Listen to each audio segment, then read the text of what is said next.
We're back with terrible lighting because I can't be arsed to put my light on my desk and cover it and all that, but whatever. It's fine. Yeah, I made enchiladas yesterday for the first time. Not great. Could definitely have done a bit better job, I think. I don't know how I would do a better job, but like I feel like I didn't really it looks more like a baked burrito, you know? But I mean, I don't even like wraps that much anyway, so whatever. I'll probably like chili con carne next time or something. But like I don't like rice either, so also redwood cheese or something like that. Pretty good. But I'm watching a video here. Let's see, which one should I watch? Now we got Practical Nixon Productions, that's interesting.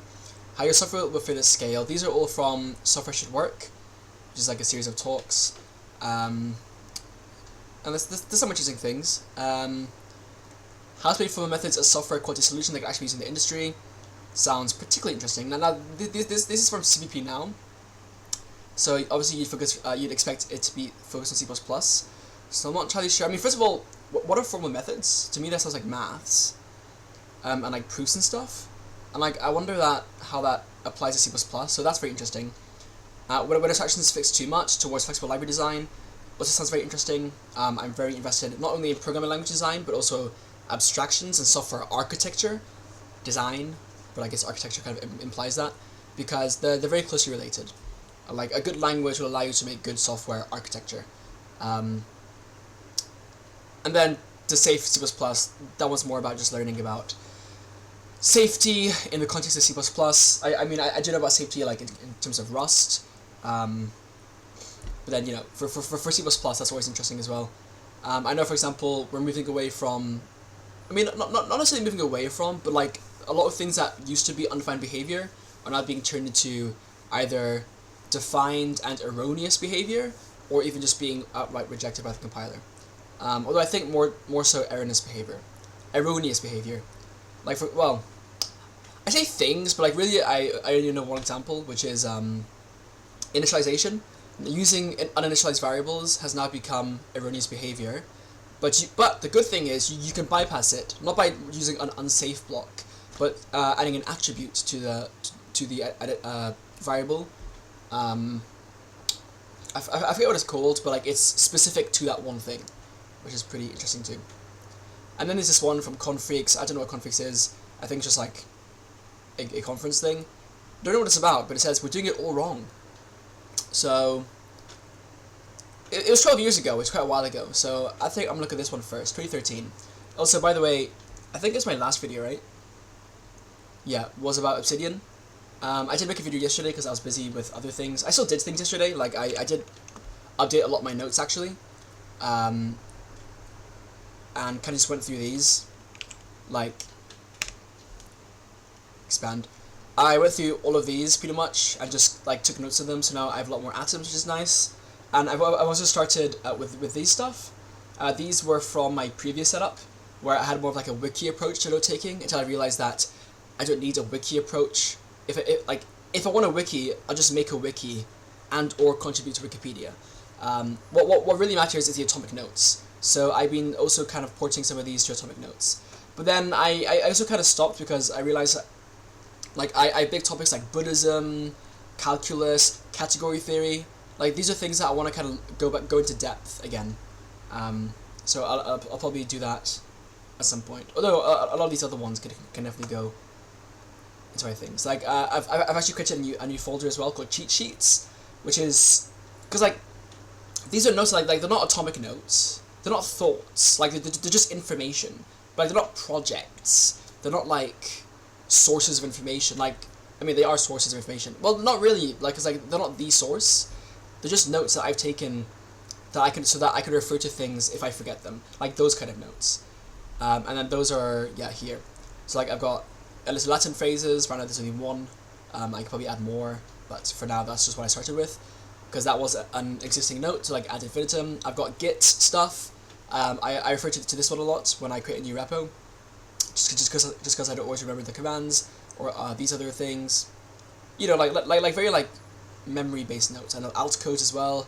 I used to use these when I was on Windows, so I could type these symbols. Now I'm on Linux, and I mean, I can still use these to type the symbols. I just don't do it because I have the pound sign now on my keyboard, which is pretty much all I use anyway. I don't really use the arrows these days. Yeah, I just don't, because ligatures exist, and that is making its way not just into programming but into other fonts too. Like I think the default Obsidian font has ligatures for the arrows, which is pretty cool. Also recipes, well, this needs updating, so that's cool. And yeah. So let's have a look at this video and see what I can learn from it. It's only 15 minutes. It was Scala. Okay. So this is quite focused on Scala, which should be interesting. Scala's a cool language. Not my favorite by any means, but certainly like up there in terms of interesting. And Confreaks is, I don't know, like is just like general conferences.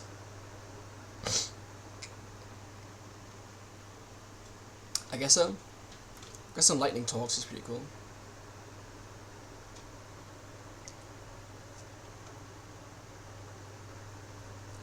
Yeah, I guess like a bunch of different conferences. Not the most views, but simplicity matters. All the little things. I don't know. I mean, usually I find these not by looking for them, but they either show up in my YouTube feed, which is very rare because YouTube sucks. The algorithm sucks, or people show them to me on Discord somehow, like on Twitter, someone will share it, and that's how I find these too. So, yeah. Typically, I'm referred to stuff. Like this one was on Discord, I think. Wagger be wagged, and just check out to me. Anyway, so enough yapping.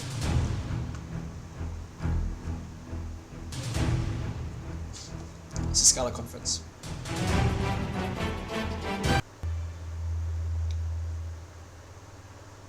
Hi, I'll have you know in advance that I'm as disappointed by this talk as you will be.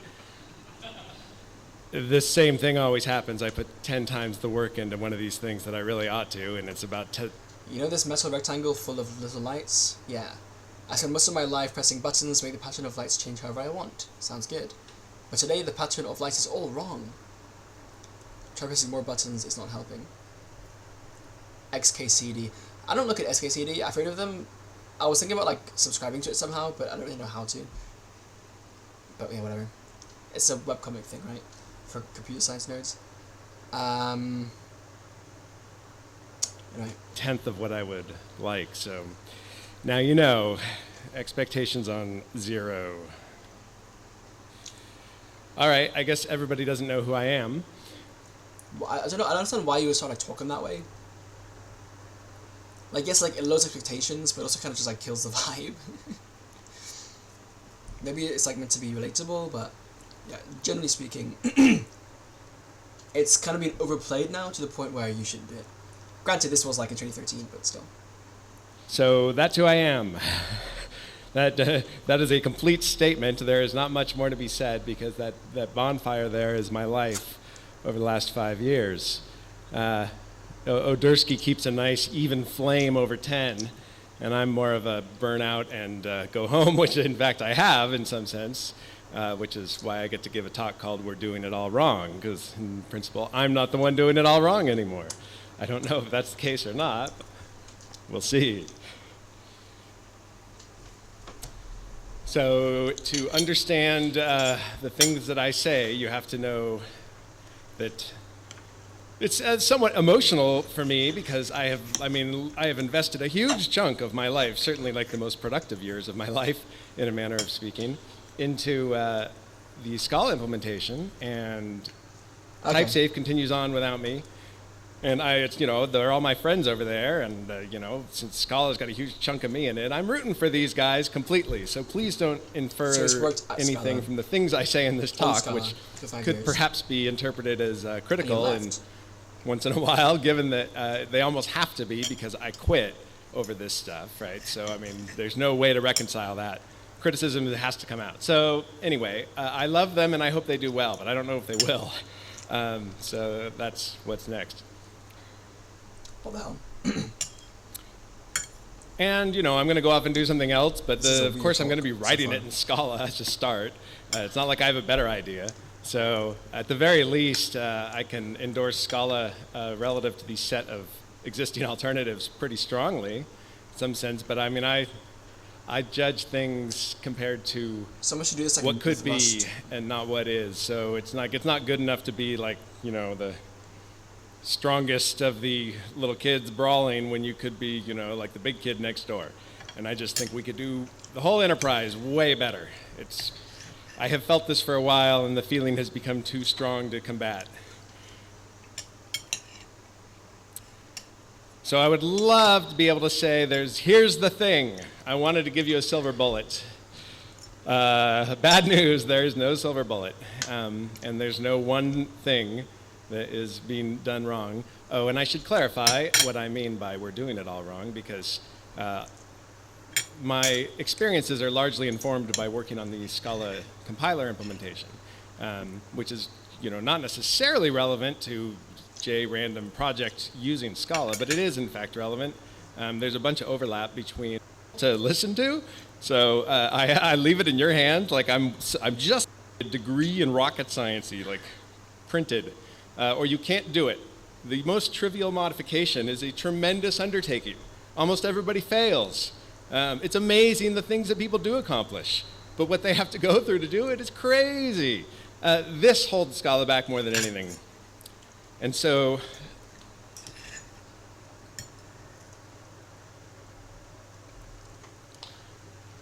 I would say the biggest thing that we are doing wrong there, and I think a lot of people are doing wrong, is not holding modifiability in their heart as with the esteem that it needs to be. You cannot let your code base deteriorate in such a way that you can't modify it.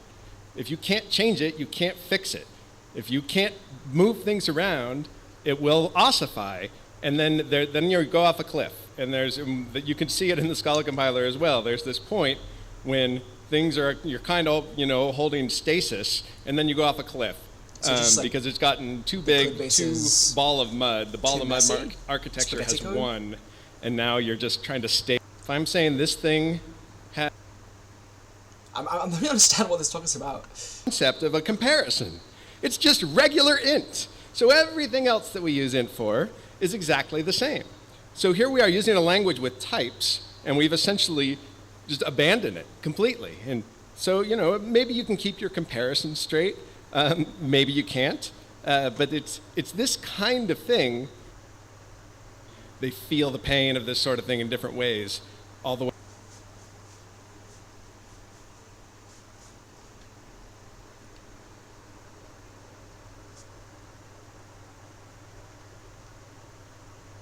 Universal equality. Away from like, what are you talking about? It's great. And to like, other is a correctness bug, but they're both bugs. It's like, it's always been the thing. It's like, oh, we can't do it. Far more tightly than they are presently defined. It's the AST behavior that matters. It's not, you don't have. As we need a programming language, I need a coherent set of tools for creating software. A language is incidental. Right. Well, okay.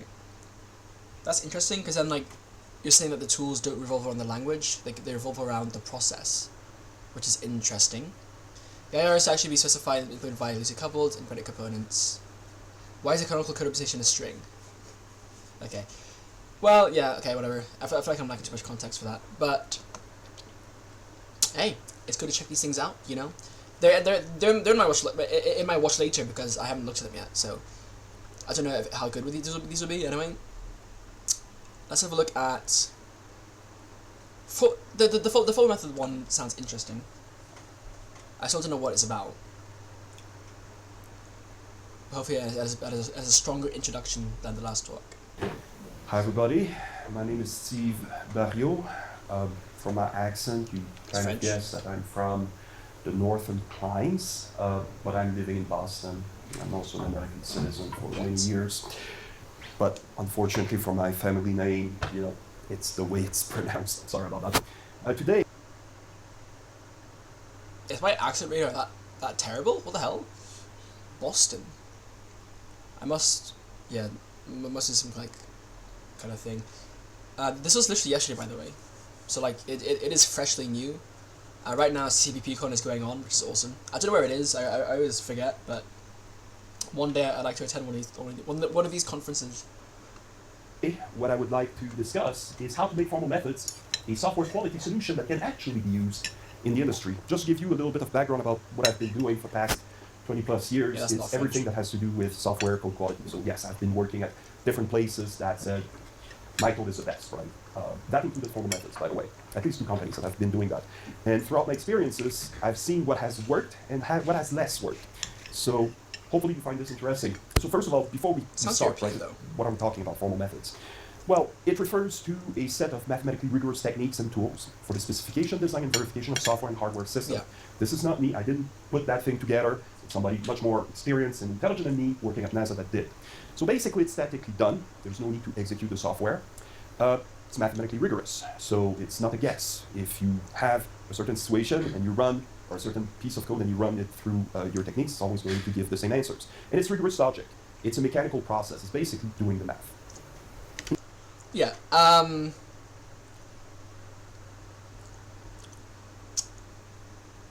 It's definitely tied into compiler, like compile time.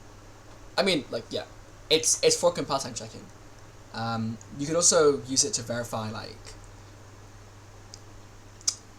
like there's some proofs and like verifications that take longer, and so you don't want that to be happening at compilation time, but rather be like a separate thing, like with a static analysis.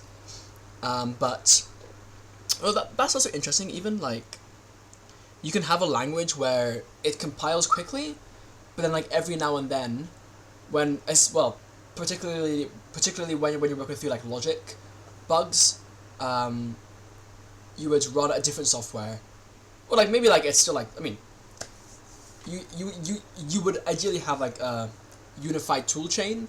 So like, let's say your compiler is called compiler, so you do compiler builds, right, to build it, and then that will give you some pretty simple errors. But then for more robust error detection, you do like compiler verify or something. Similar to like how a C++ person would run clang tidy, but not every single compilation cycle, because that would be too slow. Although that's more for like linting, right? So I don't know. And like, would that be useful then if you're not getting those errors every time you compile? I don't know. Let's keep. Now, they provide a means to symbolically examine the entire state space of a digital design and establish a correctness or safety properties that is true for a given set of input ranges. So in other words, formal methods have something that is very valuable. They can be exhaustive for these ranges. If you say that, for example, you have a very simple program with a parameter that is a unsigned char, and it's anything between 0 to 255, you can cascade these range of values and determine at certain points in the program what are the realistic range of values that you can have there.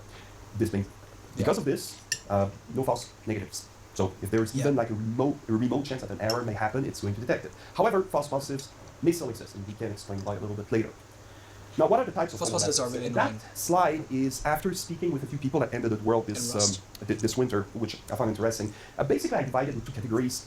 People can have different categorization schemes here. One of the formal methods approach that can be used is a value analysis. So the idea is that you make a mathematical representation of what the code does, and you determine the range of values that you have at different entry points. So we're talking about parameters, globals, maybe studs if you're using them, memory reads, and so on.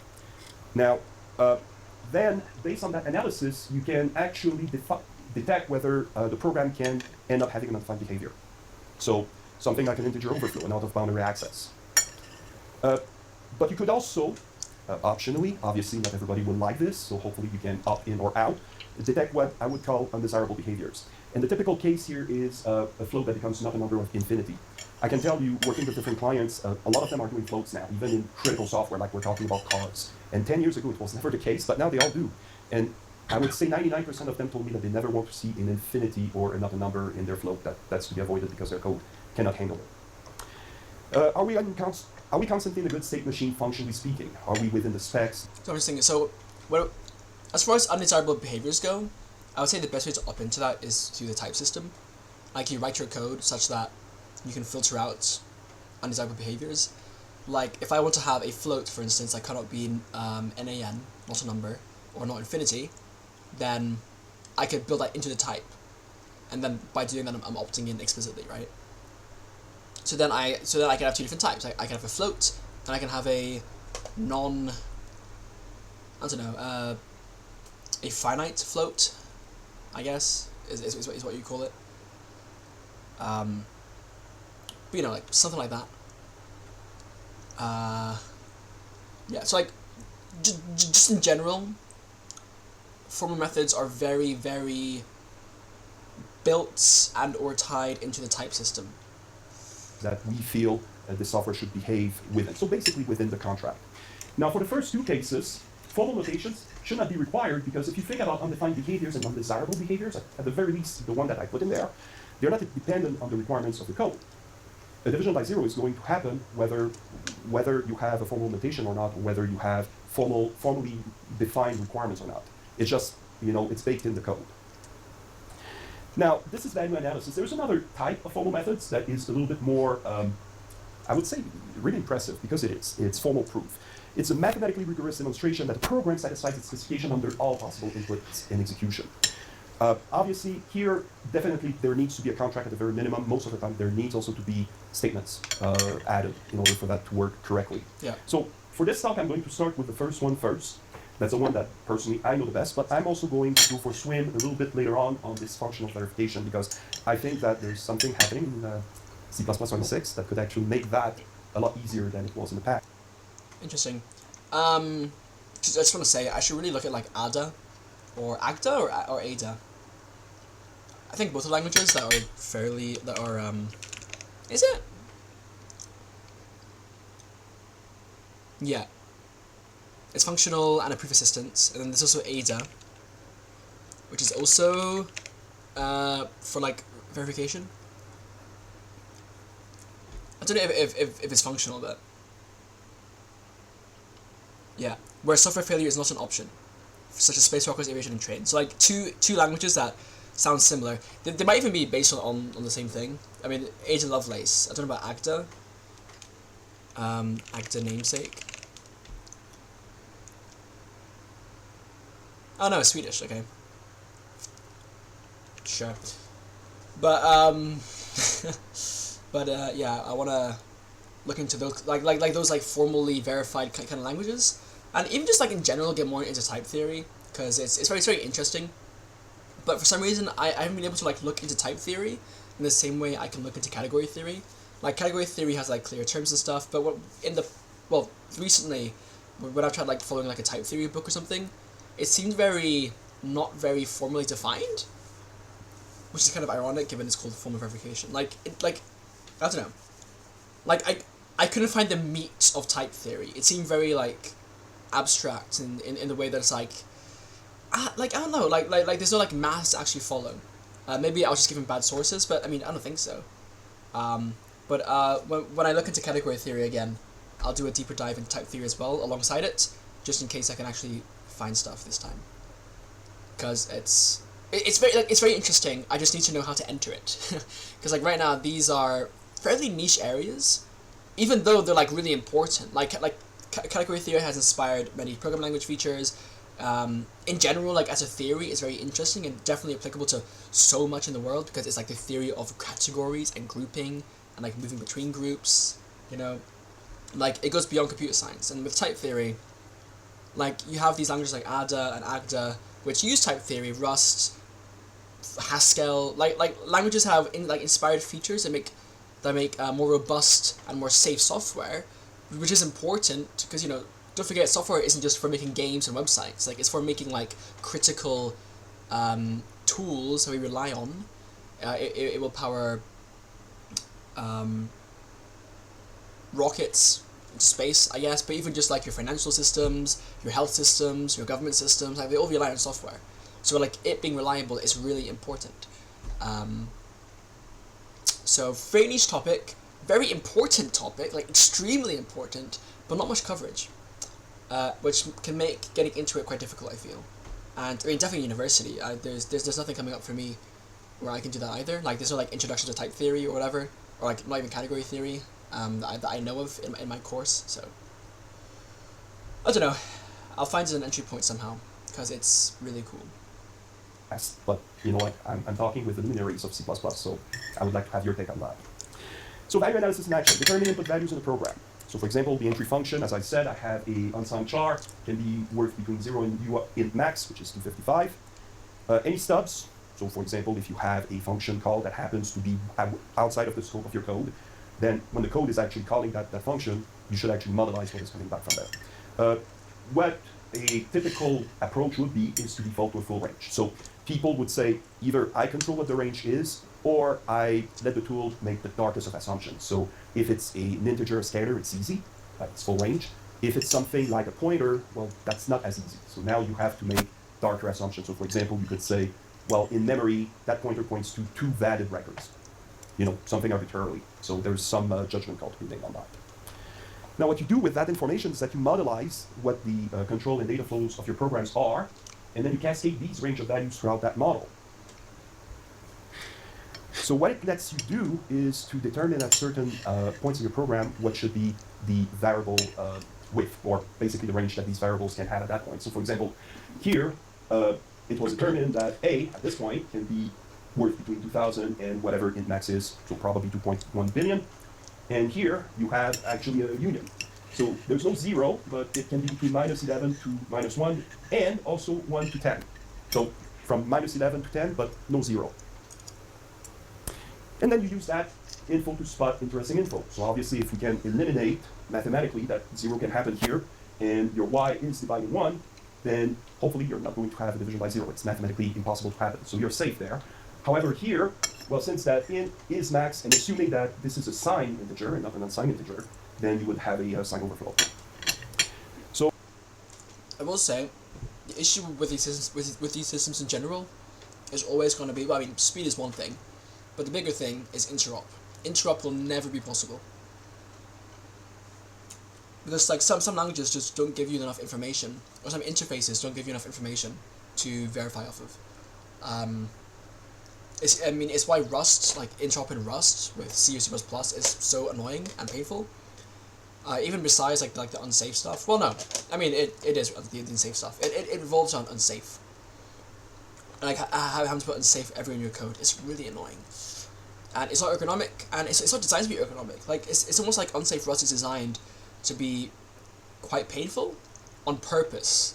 But I think is like that's fine if you're writing Rust code, because then yeah you probably shouldn't be using unsafe. But if I need to interop with other languages or other libraries or other applications and architectures, I need to use unsafe code. And that's where the language kind of, I don't say falls apart, but becomes a really annoying thing to deal with. And you would start wishing that, damn, like, I want to just use this other language instead. And that's why even now, like, I'm still using C++, just because I want to avoid having to write unsafe Rust. So far, so good. I like safe Rust. The fact is that if it's a simple program, that's easy enough to do. If it's a complex program, well, your value domain can become quite complex, which is why there is this thing called abstract interpretation. Because you want to keep things to be done in practical time. You don't want the whatever tool that you're using to run forever. Abstract interpretation keeps things moving by allowing these ranges to be represented via abstraction that are going to be either the concrete values. So for example, in that specific code, this variable can be worth between 0 and the maximum, and that's true. Or it's going to be a superset, hopefully a slight superset. So you want the superset to be as small as possible, obviously. But what it will never, ever do is a subset. In other words, even if there's a 1 in a billion chance that value 4 can be in your range, it will be there all the time. There's no way to avoid it. And abstract interpretation has been around since, I believe it's 1977. And so far, you know, it works, the math works, it has been used in the industry, so personally I feel pretty confident about that. However, it means that if abstract interpretation is present, you could have false positives. So the tool, whatever it is, could actually approximate a little bit, and now you have values that cannot happen. Yes? When you say positive and negative, is positive accepting a program, or is positive finding an error? I should have defined that, thank you. So, negative, positive, I'm sorry, let's go back there. So, false negative. Whatever tool you're using tells you that there's no error. Doesn't flag an error, but there is one. That's a false negative. False positive is the opposite. There's no error, but the tool tells you that there might be. So positive means error. Positive means Positive means no error, but the tool think it is. Yeah, positive means flagged an error. Flagged an error, and then potentially cried wolves. But false negative, it's like, well, there's an error, I'm not going to tell you about it. Thank you. Should have done that, I think. So, for non-trivial code, and I feel pretty safe to say this, formal methods are the only technique that can provide an exhaustive. No, I mean, in fairness, false negative is a fairly common thing, even outside of computer science. Like, it's a, like, I mean, it's an engineering thing. You get false positives, false negatives. I mean, it's a science thing even. I don't know if you would expect to define that, but. Analysis, because fair enough. Exhaustive testing is generally not possible, not unless you have a long time to live, and even then. Yeah. Other possible static detection techniques, they can have false negatives. So very often you end up with static analyzers that will have lots of false positives, but it's even worse. It's like there's some of these errors that are missed because the basically. The good thing is, although these languages or like these methods can be slow now, we will keep on making stuff faster. I mean, in theory. So, you know, these languages will age better. I mean, I say better, like, better than what? I mean, like, they'll age well. So, like, it's very much like an investment for the future, almost. If you're not implementing something like formal methods, the precision that you have on your analysis is such that at some point in time you have to make a judgment call. Either you say, I'm not sure about this one, so either I warn my user or I don't. And if the answer is that I don't because I don't want to piss them off, well, you could have something that sits by. So for critical code, formal methods, it seems to be a match made in heaven, right? Because again, runtime errors can lead to unreliable and unsafe operation, so people using that don't want. It can also lead to cybersecurity hazards. It's commonly being exploited in such a way. Logical correctness can also be proven. So then, here's a question that kills. Why are so few organizations using formal methods? Because there's not that many. Well, here's a market reality check here. And this is based on my research. I've spent a lot of time doing research before. I think I'm a bit rusted, so I'm not saying that this subject exists. It's just I didn't find it. I didn't find any authoritative study that shows how much formal methods are present. But empirically, I want to get some more water. Before he explains, why aren't more companies using formal methods? My guesses are, first of all, time-consuming. A lot of, like, there's a strong culture in software which is iterate fast and get software out fast. And, you know, safety is as much of a priority. It's why languages like, I don't know, I mean, look at, like, where is the majority of programming right now? I believe it's on the web, in like JavaScript, TypeScript, React, whatever. Now the web's a very appealing market, you know, because you can make cross-platform software easily. But like that's what I mean. Like it's slower, it's more prone to errors because the languages aren't particularly robust on the web. I mean, like, we're talking about JavaScript, right? And, like, yeah, you can wrap JavaScript in a different language, but it's still going to be compiled to JavaScript. Or WebAssembly, which is the better option now. But, yeah, because, like, companies just want to make the software easily. You know, just hire developers who, I don't know, can, like, use JavaScript to some extent, like, these tools to some extent, probably rely a lot on AI as well. And then just produce software for web applications that can be ported to different things. Like Discord, literally Discord on Linux is Electron. And it literally has memory, like it is known that it has memory leaks. And so leaving Discord open for too long with Linux can lead to your thing slowing down because of memory leaks. And it's like, seriously? Or Obsidian is also Electron. So again, things are just slower than they need to be. And it's like, yeah, like it's a possible option. I'm like, I'm not saying that like it's like illogical. You know, like you got to use your resources smartly depending on what you want to accomplish. But what it results in is software that is slower and more prone to crashing and causing issues than there should be. Keep in mind as well, like Discord, it doesn't just have memory leaks because it's Electron. It's because it's using like an older version of Electron that was known to have memory leaks as well.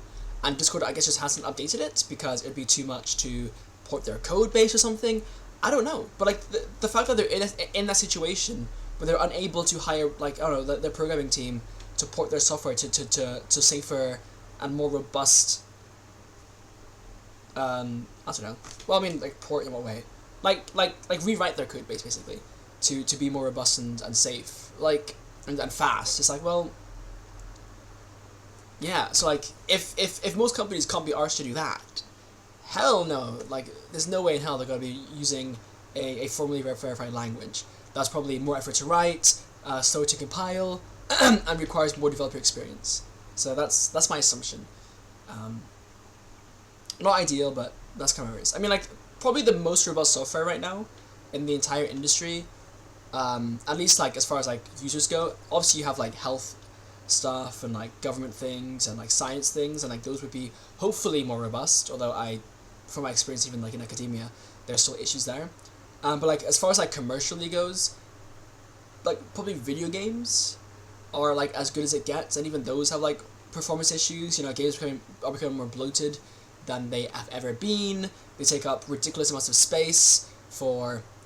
I mean, like, the assets are big, so, like, fair enough, but, like, you get sloppy, like, pre-release things being kept in that also just inflict the size for no reason, and, like, you get just, like, I mean, like, classic example is Mortal Kombat 1, in the story mode, Sindel says, like, I don't know, character line 256 or something, like, in the subtitles. Like, stuff like that, where it's, like, the pressure to get things out quickly leads to sloppier stuff.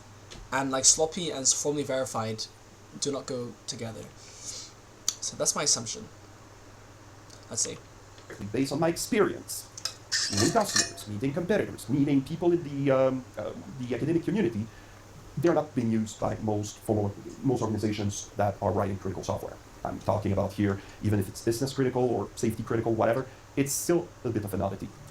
Most of them are still using traditional static analysis, so you could have false negatives. Many simply don't know what. Yeah. Also, can I point out? Okay. What that is. Even before seeing that, like, would they even know that these exist? That these formula things exist? Like, who is up there at the top thinking, oh yeah, maybe Agda would be an appropriate application for a thing, but, like, no one in the team has heard of Agda. Like, you're not gonna get someone, or, like, you're gonna very rarely get someone in that high level position who knows, like, well, who knows these things. Like, you're more likely to get, like, a C++ or Java or C developer, you know, who's, like, sitting up there and being like, yeah, I mean, C++, it's a good language.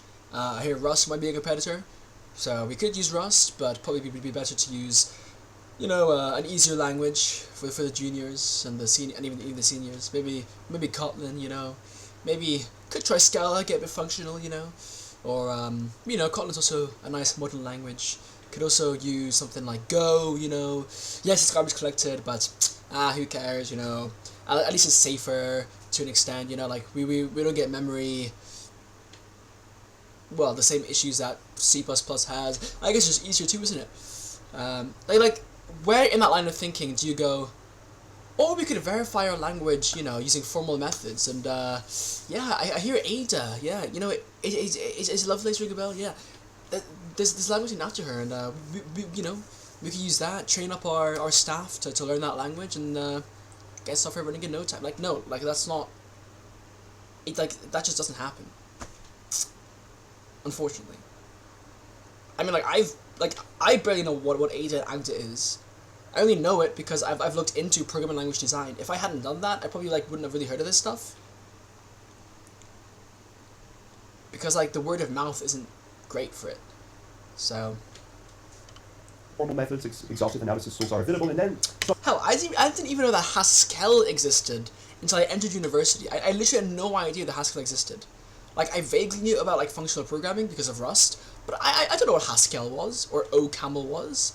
Like, I only got into that in university because I was like, because it was taught to us by some miracle in the first semester. Like, someone thought, yeah, let's put functional programming in our curriculum, which is awesome.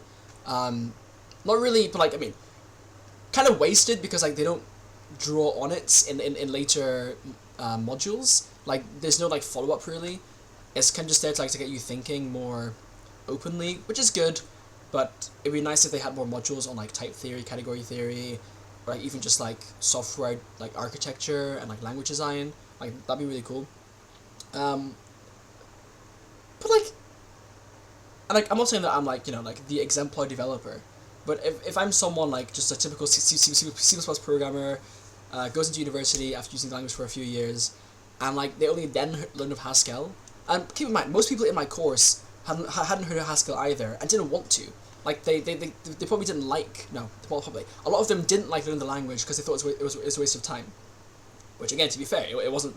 The module wasn't really full. Isn't going to be followed up on. So can you blame them? And it isn't used in all the industry jobs that they see. So, like where does the culture then to have people use formally verified languages or formally, formally checked, formally verified whatever languages? How do you get that going? Like you need to have companies that are successful that are doing it, and then enticing employees and people in university and whatever to then also learn the language so that they can get into those companies, because ultimately it does kind of just revolve around the job market. And Google ain't doing it, Microsoft isn't doing it. I mean, I think both of them are still using C++. Apple has like Swift, and that works for them because again, you know, like they don't need perfect software. They need software that will just run and sell their product. So yeah, it's going to remain a niche thing for the foreseeable future. Some others are concerned with a few challenges, and here's where unless it becomes easier, I will say that, like Rust making functional programming features more mainstream, is definitely quite significant because it makes those more accessible, and that's important. So that could happen, but otherwise, like, not so much. Plus, like these languages like Ada, Agda, OCaml, Haskell, like they do have issues. Like there is good reason why they aren't used in proper industry projects because they probably don't scale well. I mean, Haskell is it's like a research language. I've used it and I do not think it scales well. Not to say that, you know, C++, C, I mean, C++ and Java do scale quite well. Probably less so Java, honestly. I don't want to give too much credit to Java. But like, even if they don't, you know, scale well, they still scale better than like Haskell will do, for instance, in terms of complexity and like keeping track of the code base. So like, a language like Rust will not only bring these ideas into the mainstream, but like also have a language around those features that actually makes use of them in like a good way, if that makes sense. Like a more ergonomic way, but not just in it's easy to use, but also in like when I use it, the language itself is maintainable, I guess. Let's put it that way. So again, like it's not like companies can just, you know, turn to Ada and Agda and be like, oh wow, or like these other languages, whatever, and be like, oh wow, these languages are perfect. We could use them if we just want perfect software. Like no, like if they use them, they will still face issues, because those languages also have issues. So they choose a language that has, I don't know, issues that are less problematic for their scope, I guess.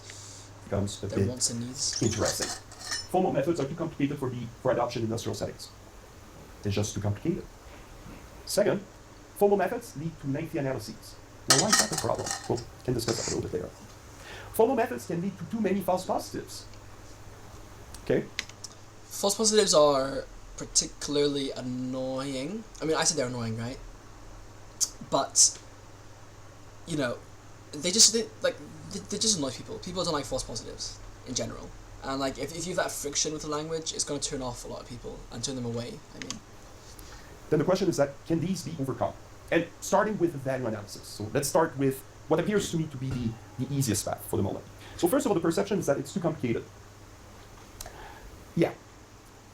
Look, I have quite an academic background. I have 3 master's degrees, so I guess that you can say that I like to learn. And I have nothing but respect for people that are doing research, because this is how you build industries. However, If the way that you're going to do formal methods is through the use of a third-party language, such as Alloy or Daphne, well, it's onboarding for clients. That's the problem. It's like now you have to invest in training. And if on the addition of all of this, then it's only supported by a chosen few in a limited community, it makes people in the industry very twitchy. It's like, in my time of need, who is going to help me? Yeah. Another thing that I found, and I know, I'm speaking with people that are very good at the command line. But trust me, guys, there's plenty of people that are like, nope, command line from time to time, sure. I need my interface. It's pretty common. So the result is that it's not ubiquitous. Yeah. So it's chosen by chosen few. It's significant recruitment issues. You need to find the people that can actually do the job. Otherwise, the training costs are going to go up. So it becomes a vicious circle to adoption. Now, the solution would be to simplify accessibility. And this is our experience. I think that everybody that is inside that field knows about this and is trying also to go after the same goals, is that you want to be able to lower the threshold of onboarding for people that are going to start using formal methods. So for example, one of the things that you can do, again, if you have runtime errors, they do not depend on code requirements. So why should you force them to write formal notations? You shouldn't. You should actually abstract that away from the user. Exactly. Many internal engine usage of spatial language can and should be abstracted away. Yep, I mean, it's more difficult to support, I understand that, but that is actually make it more efficient from an industrial standpoint to be used. And again, it's all about not having people jumping through hoops. So for example, again, if a function is missing inside your parameter of your analysis, instead of just failing, then maybe that you want the tool to come up with a default answer that is actually very dark. So, be on the side of safety, of caution. Other ideas may include integration with IDE environments. People are asking for that all the time. You can understand why. They are living in their IDE environment. Same thing for how you're going to talk to whatever tool you have. So if you have to learn another language, that's one thing. Imagine that you only have to talk C++ now, or C or Rust if you're in that kind of thing. I mean, the less... What do you mean by the last part? ++ now.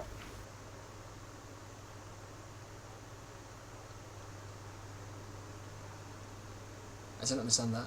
But does it mean like syntax-wise?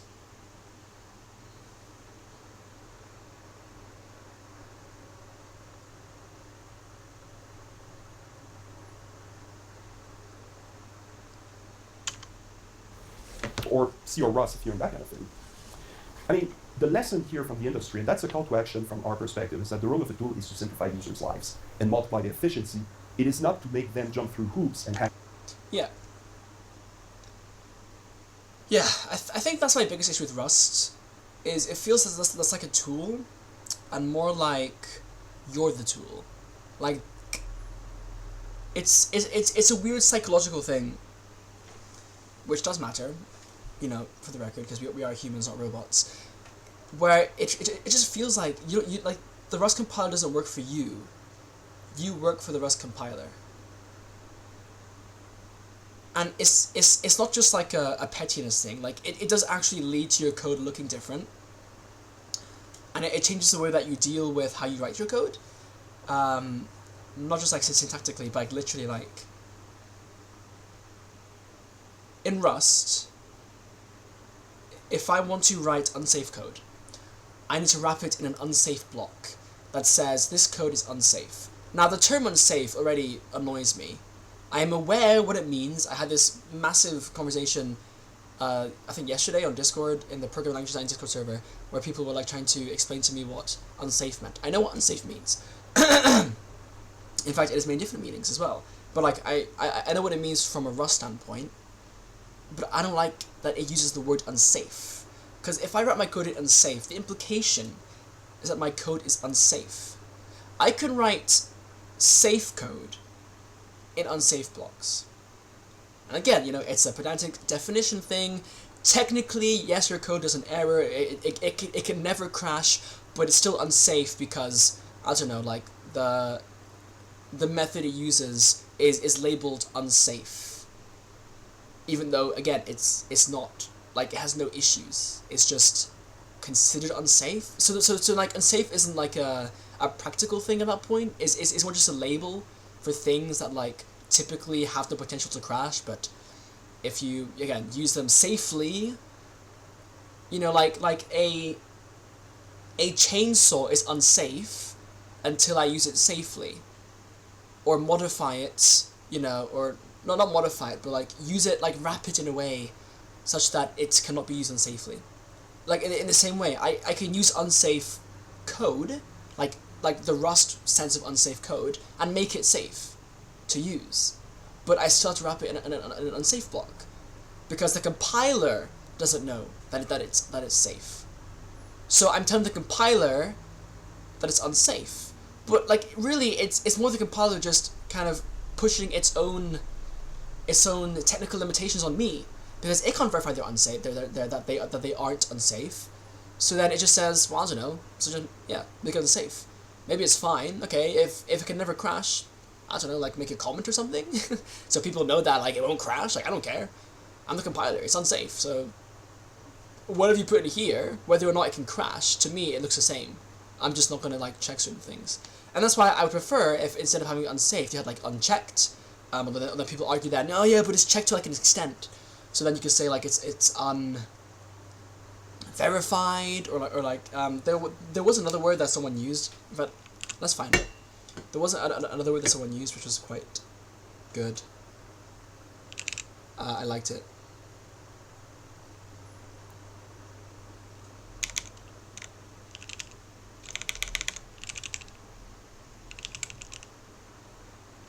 Bro?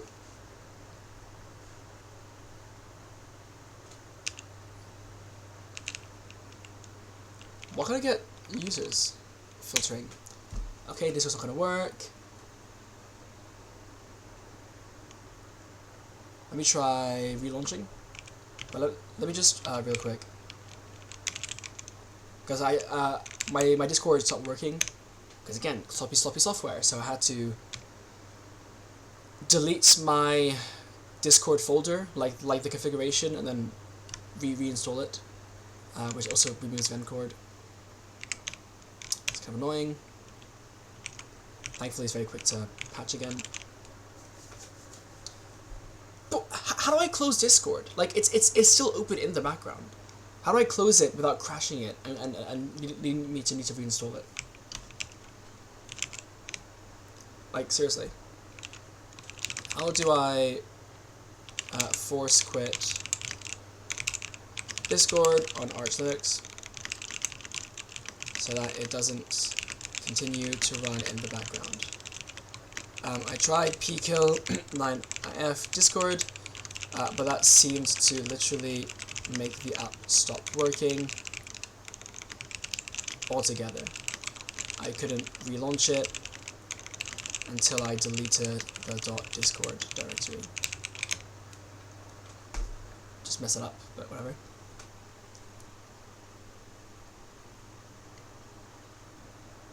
CppCon.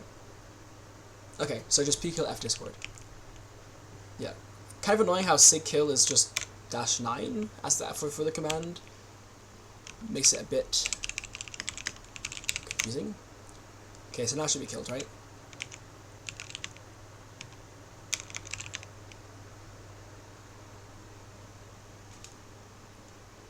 Like look, like now I just can't launch Discord. It's so annoying, and I don't know why this happens when I try to quit it. Like, is it a Vencord thing? So I have to go back to my folder and delete the folder, and then probably send back in. So like, now it's working. Oh my god, dude! Can you tell I'm sick of like stuff like this? I mean, I've been putting up with this shit for years, man. Years! This is built up, pent up rage right here. I'm like the Greeks in the Trojan horse.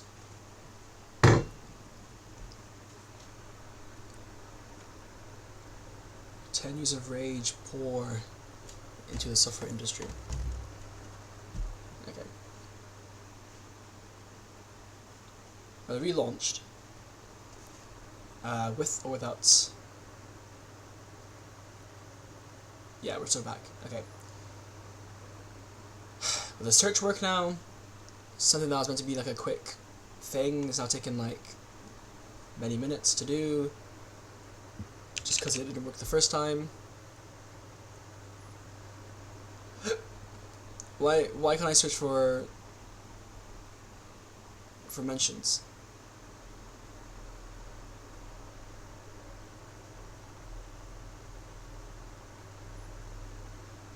Am I missing something? This happened before as well, where like I just couldn't search for mentions anymore. And like I don't know how I fixed it. I think it just started working one day again, but like for like a good day or something, maybe more. I just couldn't search for people. Like, is this like an experimental feature? Because I don't see any feature, like any alternative feature. Is it like an issue with the search feature? If I take this person's ID. So why these in? Well, I guess these are event codes, so they're not translated. Copy ID. Like if I just like from this user, no results.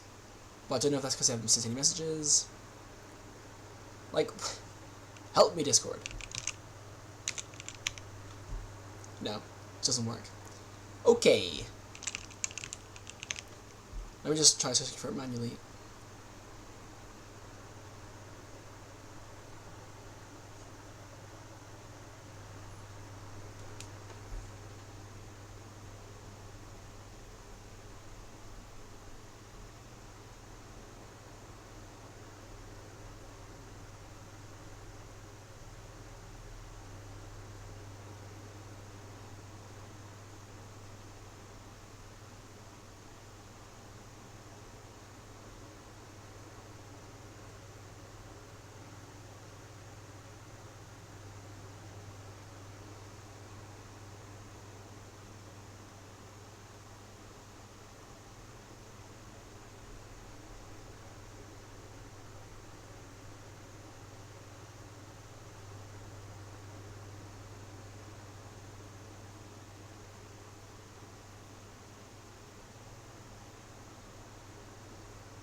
Was it here? There you go, trusted. Found it. Yeah, so trusted is an unsafe. So then what trusted does is rather than asserting my code is unsafe, you're asserting, or you're telling the compiler that this is trusted code. Don't worry about it. I'm writing this is trusted, right? So like, but like, can you see like the difference there? With Rust, it's like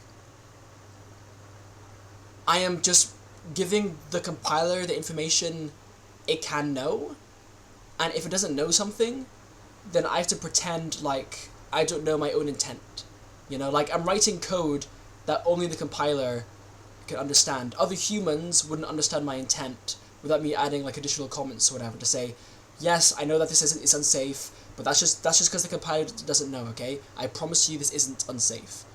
Whereas if I could just put instead trusted, or like in this case, this language this person was mentioning has both unchecked and unsafe, I believe, right? Or checked, unchecked, unsafe. But then you have trusted. So then you have options. You know, so then like unsafe would be like, okay, yeah, this code could actually crash. That's fine. But if I know it won't crash, then I can say it's trusted instead. Now the compiler would not be able to tell the difference. But what matters is that it's more expressive. I can express my intent, which is not only useful, you know, psychologically for me, because I feel like I'm actually programming, you know, as a programmer, but it also means that other people who read my code will, or even myself in the future, will understand what I was trying to do, you know. So that's what really knows about Rust. To me, like Rust, a lot of the time, makes me feel like I'm jumping through hoops, rather than having the language work for me. Right? It's a tool. It's a tool. A lot of gotcha saying, well, you didn't do this and you didn't do that, please read the documentation. That is never going to fly in an industrial settings. And I've worked with clients from around the world. I can tell you that there's not a single country where this, like making people jump through hoops is welcome. Perception, it takes too long. Now, I remember this at the previous company that was doing abstract interpretation. So, sales guy comes and says, well, time is irrelevant. It's completely irrelevant. All you need to do is to wait, and then I'm giving you the answers. That's not the way people are using that now, is it? What people want to be doing is analyze this. It's going to take more than 2 seconds, we understand. At least, allow me to grab a coffee. Then you tell me where the errors may lie. Then I correct my code, and then I run again. That iterative process doesn't work if your analysis runs for hours or days. It's even less popular if your analyzer runs for 7 days straight and then fails to produce a report. And yes, we had that experience, but that was 20 years ago, okay? So, detecting runtime errors is best done at its inception. That's the reason why you want to have that kind of interactivity. For sure, what we see, like people adopting formal methods, will also have this analysis run at the CI/CD level to provide the long-term guardrails, and that's good. But actually what they prefer is to have the interactive approach, because you basically give the developers a tool to say whether the code is foolproof or not. That's essentially it. It's essentially, if you are in construction, I give you a level to make sure that this wall is at 90 degrees, instead of asking you to just, kind of look like whether it looks fine. And if the analysis takes hours, the iterative approach will be highly impractical. Time to market imperatives puts a premium on timely diagnostics. I can tell you that none of the clients I've been working with told me that they have too much time on their hands. That's the one thing that they never have. So you need to optimize the analysis speed. Here's the experience, and again from the field and given a certain code, and in this case it's in automotive. So I let you be the judge. It's roughly 12,000 lines of code in 5 to 10 minutes on a VM using x86 binaries but translated through Rosetta because it's a Mac. Automotive software. I can tell you some other software might be more complicated, will take more time. So it's an empirical thing. I cannot tell you that people would be able to do this, and it will depend on the tool, it will depend on what the code does, etc. But I'm just giving you, like, minutes is actually something that we see that is achievable. Regular and cheap hardware with gigabytes of RAM is now available. So that's a big difference between now and the situation we're in 20 How many lines of code is 12,000? years ago. Again, it's computing intensive. Before, one of the bad sides of this approach, the formal methods approach, was that Windows was running out of memory really quickly and then started scratching on the disk. Well, it doesn't scratch on the disk anymore, isn't it? Because these things went the way of the dodo. And we have access to really fast RAM. So if you keep all of your calculation in RAM, a 32 gig of RAM can go a long way. 64 even better. Optimize the algorithm to save as many CPU cycles, obviously, and divide and conquer appropriately. The fact is that critical software, whether it's business critical or life critical or mission critical, is not supposed to be spaghetti-like. It can be divided into modules. So you want to analyze each module separately and expect regular and irregular input from other modules. So don't trust what the other modules are communicating to you. That has a nice effect to lead to a more reusable code base. So that module could actually be moved much more easily into another context. Yeah, it's interesting actually. When it comes to, for example, C++ compile times, it can definitely motivate you to modularize your code better, just because the more headers you have, right, and the more headers you have, the different headers you have that are included by different CPP files, when you update the implementation for those headers, keep in mind, I specify implementation, then you only have to compile, when you recompile, then you only have to compile that with that one translation unit, which is nice. Whereas if you had all your definitions in one giant header, and then you wanted to edit one line of code, it would recompile that entire file. Even worse, if you do not, so for those who don't know, with C++ you have your header files and your CPP files, or your C++ files, and although your header files can be used to include other codes in your other things, this is part of the explanation, whatever. I'm going to assume you know how C++ works. The thing is, because you can move the definitions for the things you declare in your headers in a different CPP file, right? So then when you compile that to that CPP file, it's just a CPP file. If you had your definitions in the class header, as you can, you can define your functions inside the class itself, inside the HPP file. You can do that, but then when you edit those functions, the body of those functions, it will recompile, not the header, because the header is just being included. It will recompile every single unit, right, that includes that header. Every single one. And that can take a long time. Whereas if you split it up, if you move the definitions into their own file, their own CPP file, then since it's only the CPP files that get recompiled, and then therefore, the ones that will change get recompiled, well, in this case, the only one that changes is the CPP file that you've edited, right? Because here we haven't touched the HPP file. We're only editing now the CPP file when we make changes to the definitions that were, again, declared in the HPP file but not defined there, and then it makes compilation faster. So, yeah, it makes your code more modular, or like it motivates you to make your code more modular.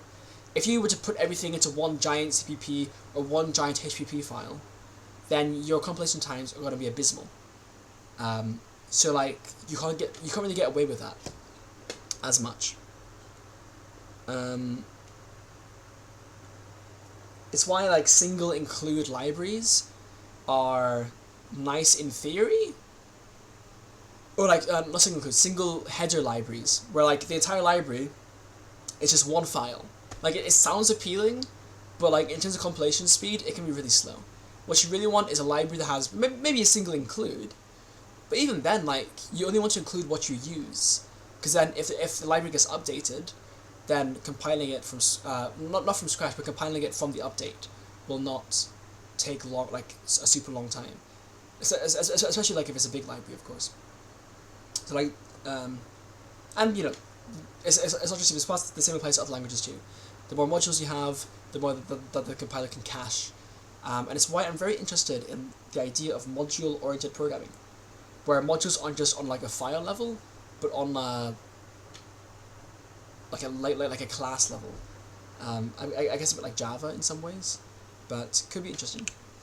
Put a stop though to the suggestion that it should be file by file, because file by file, I remember some people saying, yeah, it should do file by file, yeah, but it's meaningless. It's like it has absolutely no value, but that's just my, basically my opinion on that.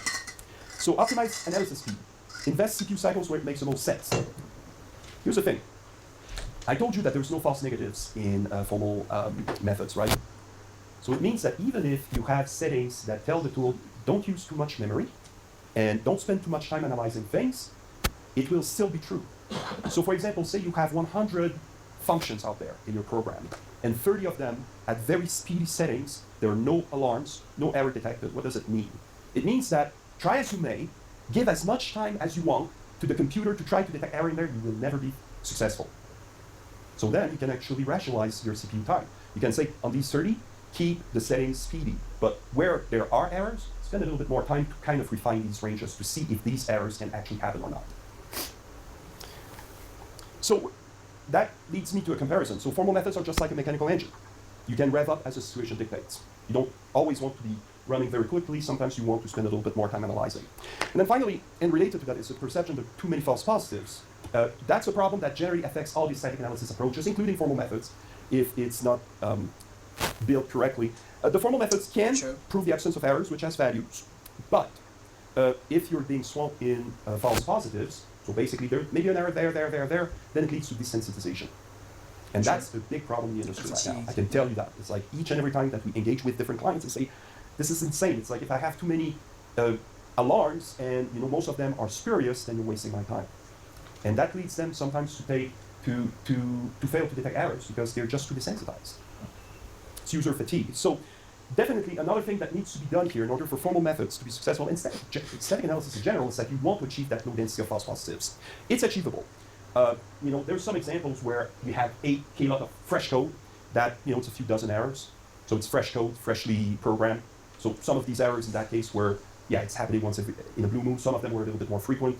Another one at the top of my head, that previous example was like 12K log, and then 84 were found. So, like you're dealing with numbers that are reasonable. If it was 500, then it becomes a bit less reasonable. These 84 false positives. It depends on the quality of the implementation of formal methods. And obviously, there's a few things that you can do in the engine to make things more precise. Focus more CPU cycles on the zone with potential issues. That's what I explained before. And also, optimize input values. But this is actually a very philosophical debate and something that needs to be done carefully. I'll give you an example. One of my clients said, well, when I want to use, in that case, Arguable, I want the CAN port to return whatever.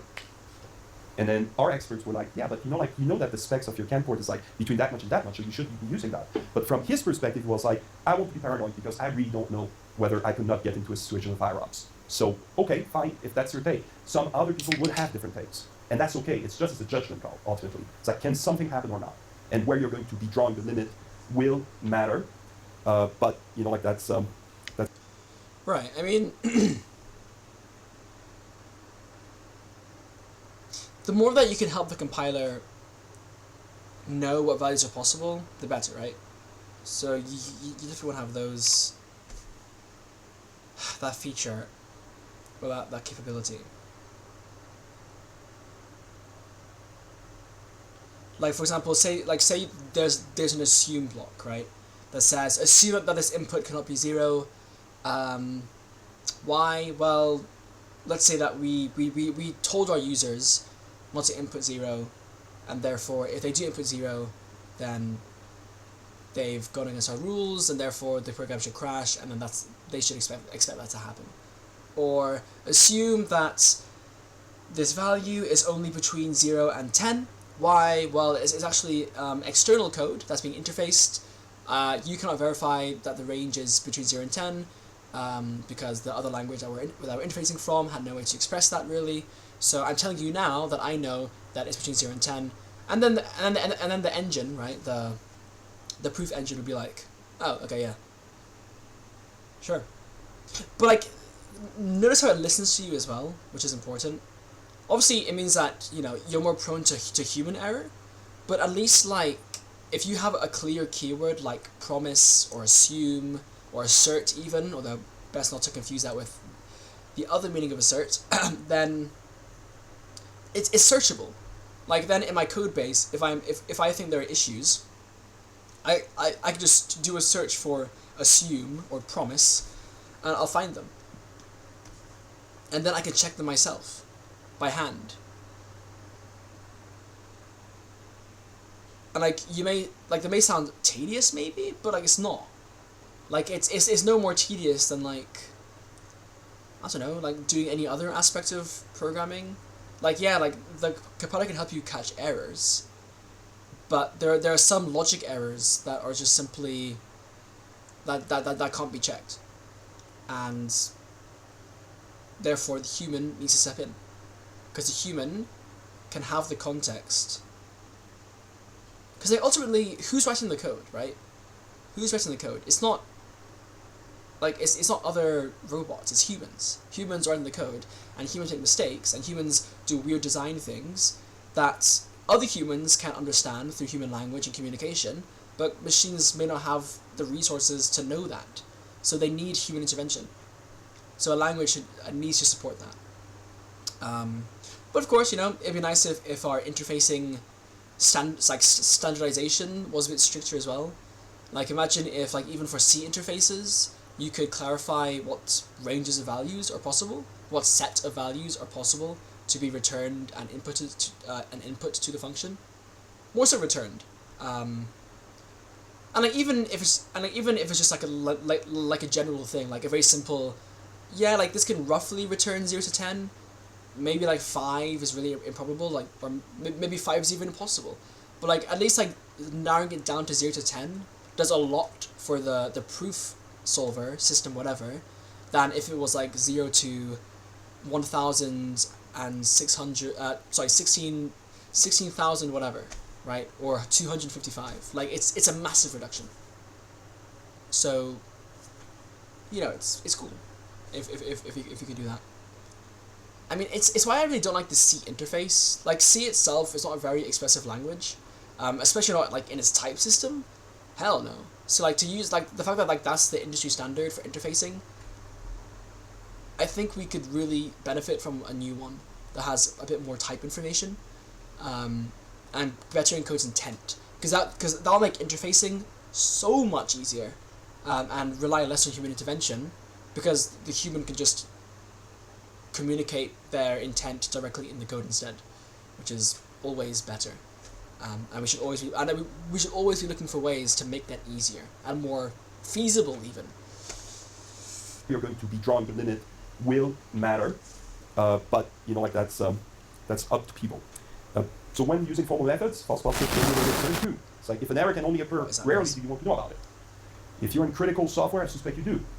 If you're in less critical software and your software can reboot on the computer, maybe that you care less. And that's okay. It's pragmatism. It needs to be driven by pragmatism. So the conclusion for the runtime error detection is as such. It's first, no false negative ever. That's the claim to fame to formal methods in this case. But no false negative by itself is sufficient. The analysis needs to be accessible and usable by regular engineers, not only people that have Albert Einstein level of mathematical prowess in their brains. Certainly don't. It needs to be done in practical time, and it needs to have a very low level of false positive, as low as you can achieve. And the low false positive experience is very valuable for industrial applications. I would tell you, that's probably the number one thing that people want to search at this point in time, instead of just finding all the bugs, just because they're so busy and they need to be very efficient at what they do. Might be a bit discouraging to say it like that, but or even feel efficient. Unfortunately, that's what I find true in the industry. And but again, I said that I would go back to the functional analysis, and we reuse what we have for runtime errors to do functional analysis now.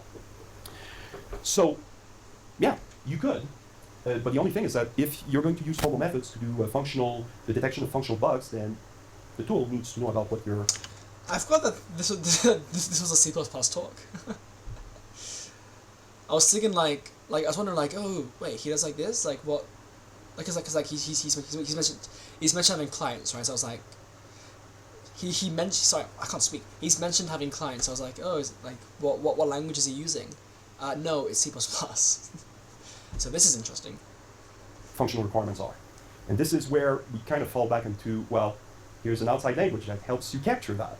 So by itself, it's more difficult to get onboarded to. Now, personally, this is ACSL. It's not that bad, but it's still, unless you know, then you're not going to be able to use it. These contracts can also be generated via AI. AI introduces also a little bit of randomness. So you should actually read after AI, right? So I will never tell people just do AI and please trust what AI is telling you, because that's that.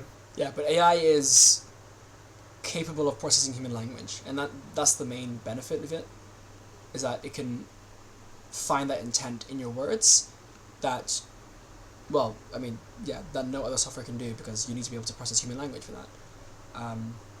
So the AI can be a translator in that sense. But because AI is unreliable, that's unfortunately just not always going to be the case. It's not going to always translate perfectly. Also, English is a very imprecise language, so it can also just make assumptions that are wrong, that are reasonable assumptions to make, but just aren't what you intended. And you'd be better off using a more precise language, like a programming language. That may end up very poorly. Moving to functional problems, as mentioned before, formal proof doesn't depend on the user automation. But is it better? Because you can do, basically in the term of a value analysis, you could say with a CSL statements, hey, when I exit here, I need this variable to be between that much and that much, because that's my requirement. That's my state machine I should be in. Cool. If you do formal proof, you don't even need to say what would be the input values at the entry points of your analysis. The proof is going to prove that you're within the bounds that you define for whatever values that there are in the universe. But there's a trade-off. Formal proof solvers, they have improved a lot, and they still run a lot slower. One of the examples I have on my PC, value analysis runs in 10 seconds, but the same analysis with formal proof, it's 2 minutes. So it takes a lot more time. Actually, I'm sorry, over 3 minutes. So same example. So in this case, the results I will get depends on my input values that I'm giving to the formal method tool. And here, it doesn't depend, but it takes a lot more time. And it probably... Iteration overflow with int k plus unsigned 4, 128-255. Predicate, assert, value, sign overflow. Undersized memory. Okay. Right, so this is for encryption keys. So those are particularly difficult to verify, right? Like, by hand, I mean. Or, yeah. Like, you want a solver for that. Damn, over 3 minutes, though? I wonder... I mean, it can't just brute force it. I know that much. So, like, we need to invent algorithms that can do it in, well, finite time. Or at least a feasible... Well, you know, finite as far as algorithmic complexity is concerned. Because, you know, we do have a limited time frame as humans. Requires more ACSLs in the process. So here, the analysis time may hamper the adoption of formal methods for functional verification. Remember what I said, time is of the essence in the industry. We may or may not like it. Some salespeople may try to argue their case. They're never going to win that battle. People just need to keep things moving. Solvers may become more performant over time. Better hardware may also help. Maybe that, you know, 2, 3, 4 years, my story will be totally different. But for the moment, I feel that we need to be pragmatic about this. And pragmatic is that not all code is meant to be used in context. So maybe a value analysis for functional bugs is okay. Maybe it's okay. Maybe that we want to stop there. And this is where I think also some evolutions of the C++ language may actually come and help formal methods. You see, what I told you at the beginning is, yeah, those outside languages, whether it's Daphne, Alloy, ACSL, it's still a learning curve. What if the programming language itself had a reliable contract mechanism? And that's what C++ came up with. Yes. So I was very curious. I said, I'm very interested in contracts. But I feel like they're not going to be enough, you know? What is ACSL? Is it like a thing on top of C or something? Because, I mean, it looks C-like. So I assume it's like... It works on C code, but just uses comments, I guess, for extra information. Otherwise, that would be in a comment, right? Void increment array func, expects array to size more than 0, ensures our array, what's R? Array is more than negative 1,000 and array is less than 1,000. Okay. Yeah, I wonder how that works.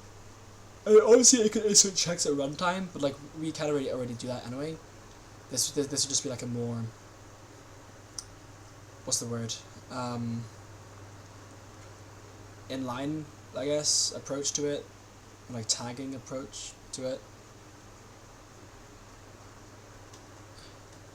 Like what I'm really wondering is, can it be done at compile time? Formal methods tools can be made to support C++ contracts pragmatically and efficiently, right? So it's less about the compiler and more about the tooling that it allows, I'm guessing. but in my case, the tool speaks ACSL for that. It doesn't speak C++ because, well, truth be told, you know that even GCC was not able to do it until very recently. Can we translate that automatically? I don't want to have to do it myself. AI is actually quite good at translating pretty much on mark bidirectionally. It's pretty impressive.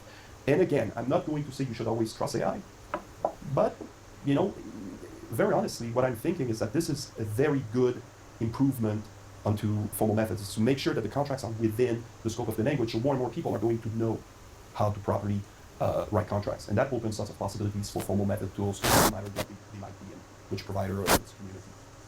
So conclusions.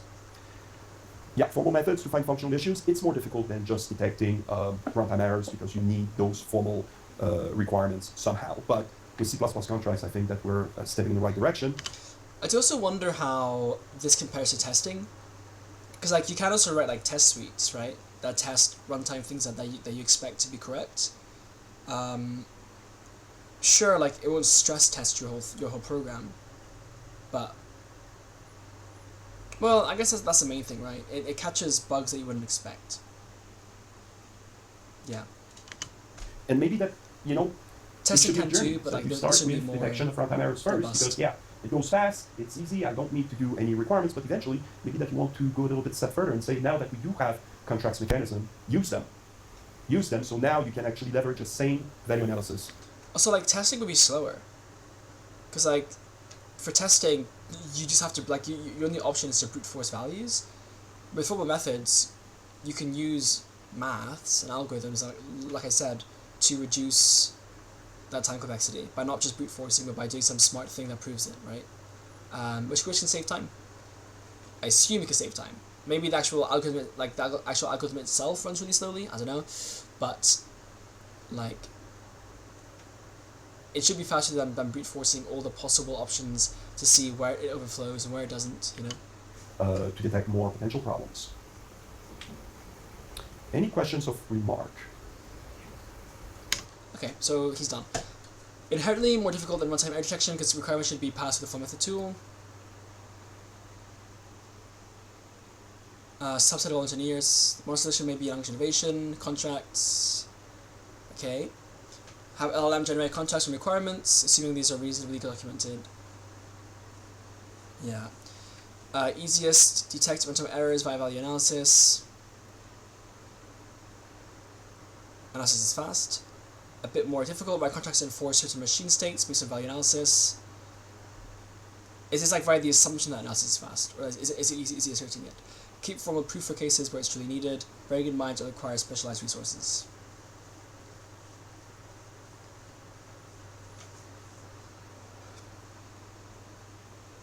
Right. Yes. I'll point out that the syntax used for contracts is an old syntax that eventually got rejected. Oh. So the new syntax is nicer. Well, thank you. Actually, if you can point me in that direction, I would love that because it's the simpler, it's better. I mean, it's in the working draft. It's a working draft. It is in the working draft, the final draft. Yes. That. But why does every audience member in these things sound the same? Like, it's either like that exact American accent, or it's like, well, a foreign accent that's more hard to understand, like a German, or what was it before? We had like was it like a really strong Spanish accent? I think. Yeah. Anyway. Which means it should be on E-list also. So. Yes. So you should be able to look it up online, and I can go over it. And I'll be like going in this much of my talk tomorrow. I'll be going over the new syntax. And I'm going to go to your talk because it's very interesting to me. That's something that I spoke with our CTO because like he's a guy with a PhD. But so they're doing a talk as well. But I guess it hasn't been posted yet. You find out. I said, look, did you start thinking about what it means? And he admitted, like, okay, I can swamp that. No, but I would like that. So, like, if I get more details, that's something that we want to keep at the top of our head. Because that's get a little bit further. If you want a better explainer about the whole feature, you could look for talks by Timur Domlar. Timur Domlar? Okay. Perfect. Yes? I have a more, perhaps, general verification question, which is that, so you covered, I guess, the cases where there's zero formal verification, like in software, where there are just tests buzzing.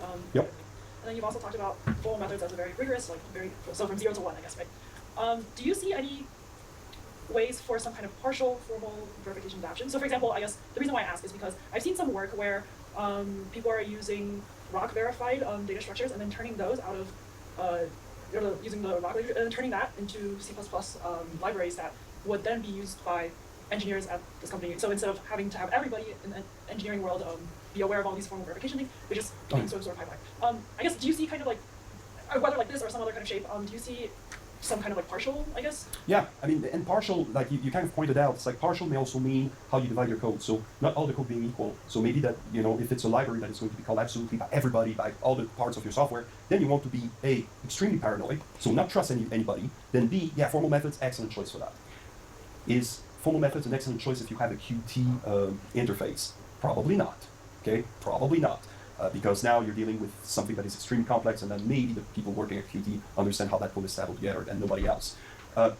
The techniques itself to be halfway, that, I'm not going to say it's impossible. I'm not entirely sure how it would work, like based on the techniques that I show up there.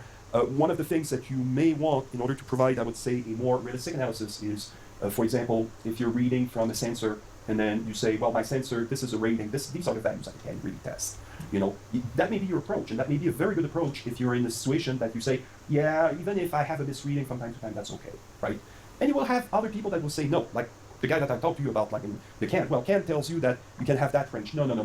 I don't know, like people are going to do crazy things, like Thunder is going to fall, and then suddenly the reading is going to be full range. Boom, right? And that's a call. That's where, like you start exploring the limits of the technology, and you need to have a judgment call, absolutely. Anybody else? Oh, and yeah, by the way, just in case you want to link up with me, then that would be my link up pro. Okay, interesting. I was hoping he would focus more on how that would be implemented in C++, but just in general, relatively interesting. Actually, yeah, I get okay. Obviously, I didn't take any notes on that, whereas I usually would, because I guess that's there's not too much new there. That's new to me, but it's nice to be reminded of this. And yeah, okay. Well, anyway, I've got some job training to do. Subscribe for more C++ and other language stuff.